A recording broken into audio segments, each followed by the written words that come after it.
Salut la compagnie, c'est Jules Melon et aujourd'hui on se retrouve pour un petit podcast bonus sur un film sorti en août dernier que je rattrape un peu sur le tard. C'est une production suisse-allemande d'ailleurs, intitulée Heldin en version originale, ça veut dire héroïne, c'est intéressant comme choix. En français ils ont choisi En première ligne, écho à donc ce que l'on disait des soignants durant l'époque Covid, évidemment, puisque c'est un film qui parle donc de l'aspect hospitalier et des contraintes complexes pour les gens qui y travaillent et pour les patients qui s'y trouvent aussi. Mais c'est pas en France, c'est en Suisse. Le problème reste plus ou moins le même, de toute façon. Réalisé par Petra Volpe, dont c'est le troisième long métrage pour le cinéma, je crois que c'est le premier que je vois d'elle en tout cas.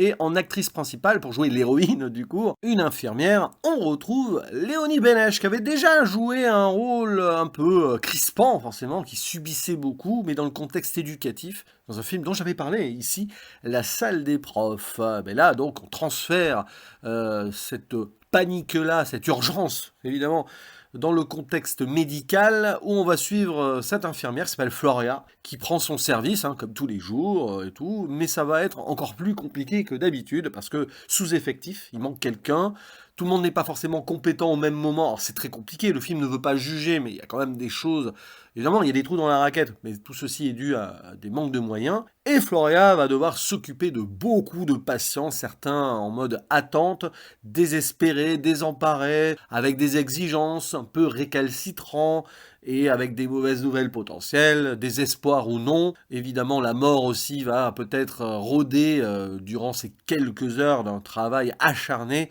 où Floria ne va rien lâcher. Pourtant, c'est compliqué. Et donc, nous sommes ici en présence d'une sorte de travail de docu-fiction, si vous voulez, que nous avons eu quelques temps après, en mode franco-belge pour le coup, avec L'intérêt d'Adam de Laura Wendel, que j'avais vu au cinéma, lui, dont j'en avais parlé, donc.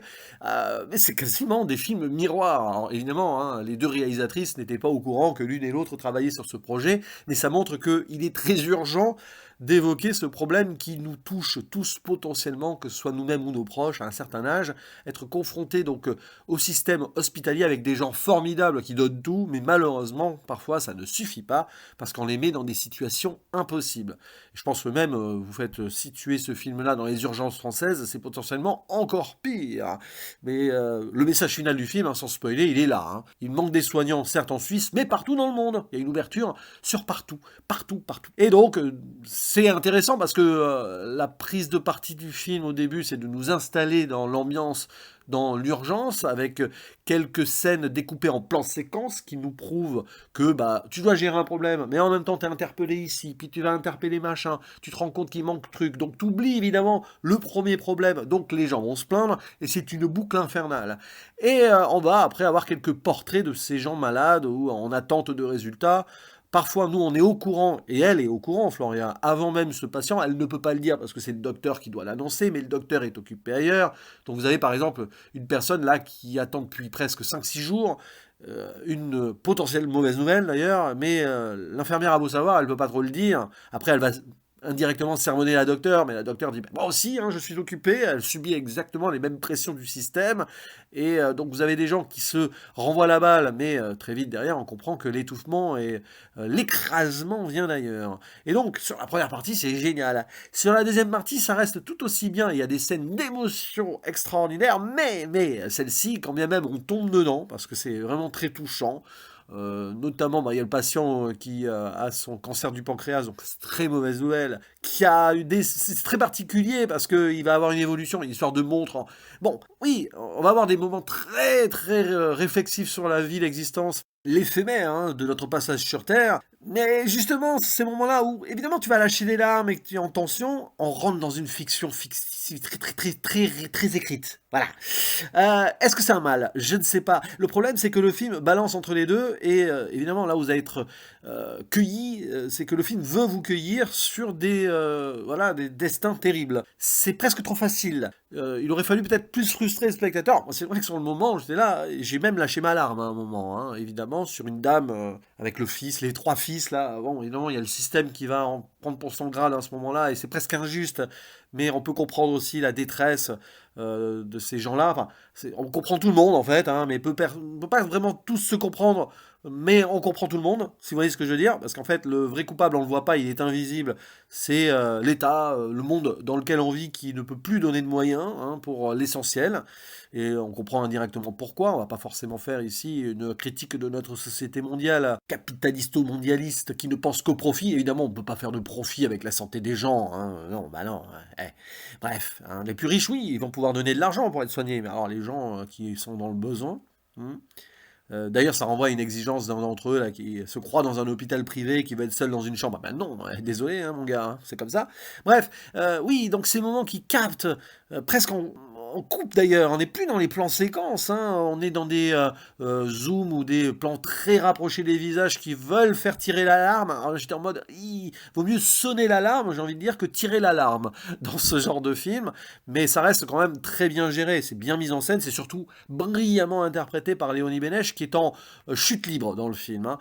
Elle est très forte, tout ça, elle donne tout, puis à un moment ça craque, elle pète un plomb et tout ça va arriver jusqu'au bout avec une fin qui peut rappeler celle de l'intérêt d'Adam, alors qui était différent parce qu'on se centrait vraiment sur une mère et son fils. Là, ça va un peu plus à droite à gauche, c'est plus choral si vous voulez, mais sur la finalité, on en revient à une forme d'intime avec un plan d'ailleurs ultime que je ne révélerai pas. Je vais pas faire de zone spoiler, mais qui devrait vous questionner sur qu'est-ce qu'il reste d'une journée comme ça quand on rentre chez soi. D'ailleurs, c'est assez amusant parce que le personnage de Florian, à un moment, appelle sa fille. Voilà, et bah, il y a le personnage de Léa Drucker dans L'intérêt d'Adam qui fait pareil.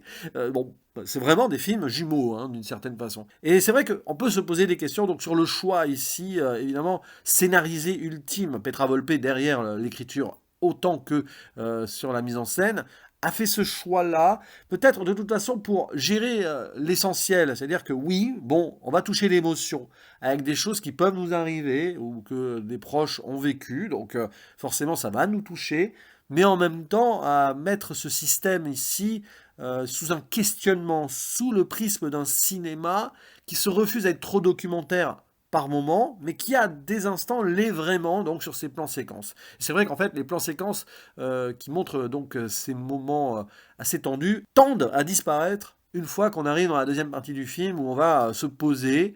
On va voir donc des petits trucs. En plus, il y a cette dame qui veut fumer dehors, alors qu'elle a des problèmes visiblement de respiration. Donc l'histoire de cette montre, là, j'en dis pas plus, mais un peu de trop, je trouve. Quand bien même, pourquoi pas. Hein, ça fait réfléchir aussi sur les possessions personnelles. Une fois que la fin est là, où arrive, eh bien, peu importe, mais quand même. Hein, puis la panique qu'on peut avoir aussi quand on sait que peut-être bah, il nous reste plus que quelques heures, quelques jours, quelques mois. Voilà, ça c'est le pire qui puisse nous arriver évidemment.